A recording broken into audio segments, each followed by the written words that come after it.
Okay. This is, I guess, both entertainment and politics related. Rumor: top Disney lobbyist wars with chief diversity officer. Oh, God. Over DC statehood bill, lobbyist believes it gives Democrats too much power.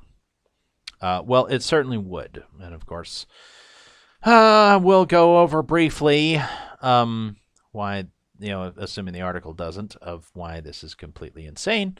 Uh, but one would hope that a lot of people would already know that.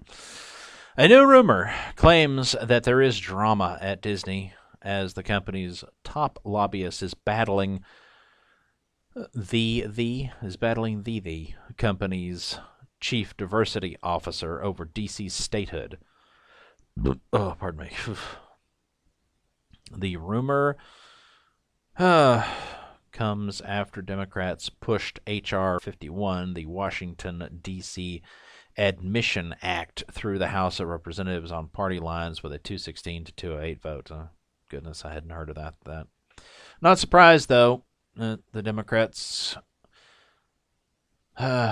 just like, the Demonrats, just like the devil, they always overplay their hand. Always try to reach too far. According to the official website of the United States Congress, the bill was initially introduced back on January 4th by Democrat Eleanor Holmes Norton.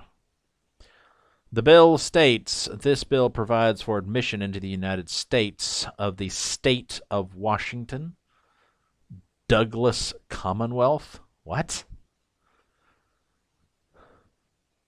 Okay. Douglas Commonwealth? What the fuck? Composed of most of the territory of the District of Columbia. The Commonwealth shall be admitted to the Union on an equal footing with the other states. Ridiculous.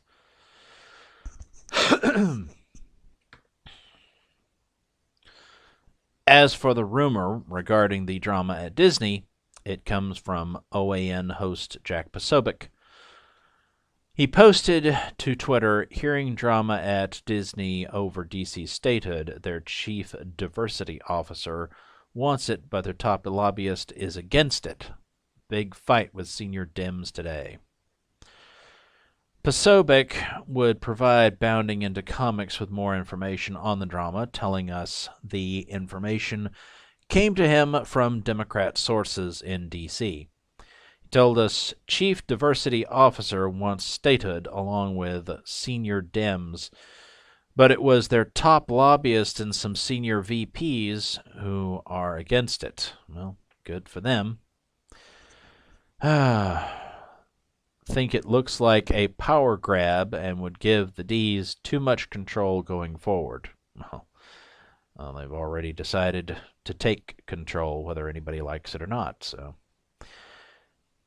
I'm not overly concerned about it because, like I said, I expect the breakup of the United States to begin within the next few years. So, with any luck, I and an ever-growing number of people will no longer be under the boot of Washington.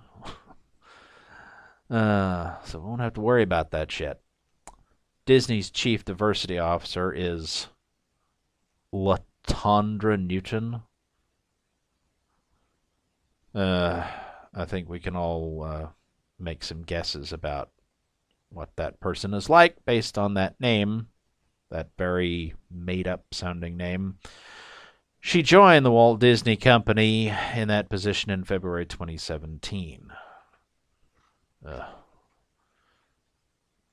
Yep, there we go. There we go.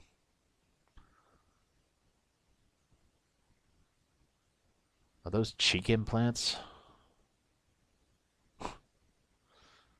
Jeez. All right. She looks a little more human in that picture. On Disney, I don't know. I guess people always look bad when they're like, oh, this is my file photo. Okay, let me let me assume a very unnatural look. Uh, on Disney's website, they state she, quote, leads the company's strategic diversity and inclusion initiatives, helping Disney and its employees around the world tell stories that entertain, enlighten, and inspire, unquote. Um, free advice for anybody running a company. Don't ever have diversity and inclusion initiatives. Don't ever have a human resources department or anything like that. Okay? Just don't. Don't have it. It's the first step, or at least a major step, on the road to going the fuck out of business, because it's like you're headed in the wrong direction the second you have people with ridiculous non-jobs like that. It adds, quote, Miss Newton partners with various business segments and leaders across the enterprise to build on Disney's commitment to produce entertainment that reflects a global audience and sustains a welcoming and inclusive workplace for everyone, unquote. Another portion of her bio reads, quote, Miss Newton has been recognized as a forward-thinking and progressive leader in business and diversity and inclusion throughout her career, unquote. Garbage. Lot of warnings, red flags there. She previously worked for Toyota Motor North America Incorporated as their Social Innovation Chief Diversity Officer. Why the fuck does Toyota need that? Answer, they don't. Nobody does. No company needs that shit. Ugh, ridiculous non-jobs for fucking SJWs who are not qualified for any real jobs. She was also the Chief Program Officer for Toyota Mobility Foundation, Toyota Motor Corporation. Don't know what that precisely would be, but anyway, she had worked with Toyota since 1991. Well, why the fuck couldn't she have stayed there? Oh, what do you... By the way, I don't drive a Toyota, and I never would. Not unless it was the only fucking car available, What do you make of this rumor regarding inner turmoil at Disney? What an interesting way to end the article. Is just a question there. Okay. John F. Trent and Morrissey's manager calls the Simpsons unapologetically hurtful and racist after latest episode pokes fun at the English singer. Well, he's English, and he's white. He's probably, cis and straight and male and all that shit. So it's like, nobody fucking cares, dude. Nobody cares. Nobody's going to accept, hurtful and racist with regard to a white man. Sorry, it's just not going to happen. Somebody likes her, like her, complains about a character on The Simpsons, poking fun at them. The Simpsons will be in deep shit. But somebody like you complains, nope, nobody fucking cares. Okay, well, the article didn't point out this, so I will have to point it out myself. The entire fucking reason why the District of Columbia exists in the first place is because it was recognized that no state should contain the capital of the entire country. So they carved out a special district, so that it would be outside of, and basically trying to make D.C. into a state. It's like, that's, first of all, it is a power grab. It's just the Democrats wanting, because the Washington, D.C. votes like 98% Democrat. Like, everybody there is a fucking leftist. So they know that that's a safe way for them to get extra votes. One presumably congressman, which that doesn't really matter all that much.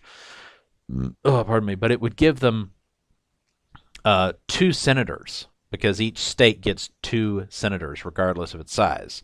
Doesn't matter if the state is, California, which is the most populous state, they get 2 senators. Or, Wyoming or something, the least populous state, they get 2 senators.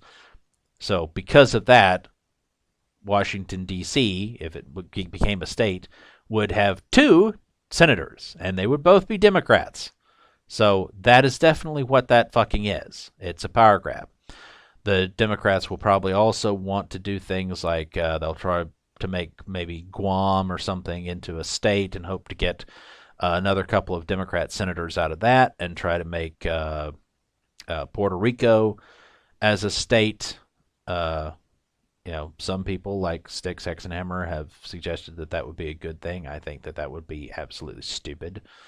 In my opinion, what should be done with all these territories and things is cut them loose. Puerto Rico should be given a deal. They should be given or they should be told that they should make their own deal because it would be within their power. Like, instead of the constant kicking of the can down the road, what Puerto Rico should do is the United States government should say, well, I mean, it's like I said, this is not going to happen, but nevertheless, hypothetically, what should happen is that the United States government should tell Puerto Rico, we're not going to make you a state. It's not going to happen. So why don't you go ahead and become your own sovereign country?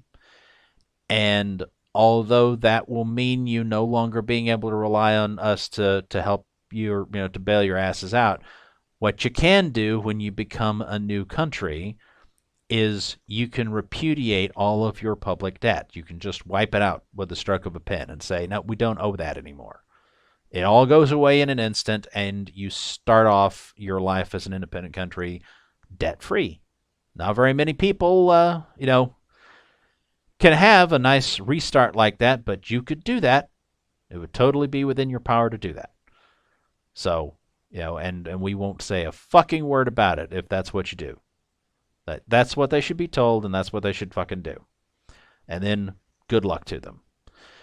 Like I said, that's not going to happen, and there's certainly a possibility that they'll be made into a state. It doesn't matter, though, because like I said, the United States is finished. It's done.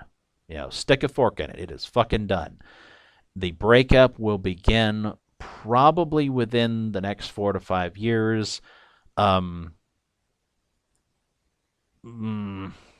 people, not that long ago, I thought it was kind of ridiculous when some people suggested that by the early 2030s, you'd see the breakup of the United States. I thought that's not going to happen. And recent events have caused me to not only believe that, but actually believe that they are woefully underestimating how quickly it's going to happen. I think it's going to happen a lot faster. And I'm in favor of that because it's obvious that everything about the United States is broken, and it's time to end it. It's like, I'm sorry, it was a grand experiment. It has failed. It is now time for us to all go our separate ways, and some of us will choose liberty.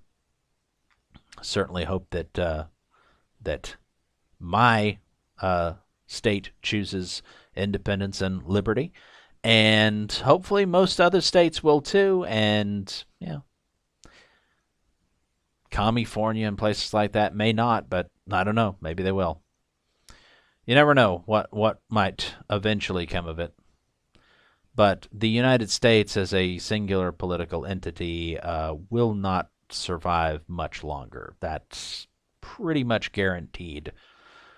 One way or another, it's going down. So, it doesn't really matter in the long run whether it'll probably accelerate the breakup if they make DC into a state.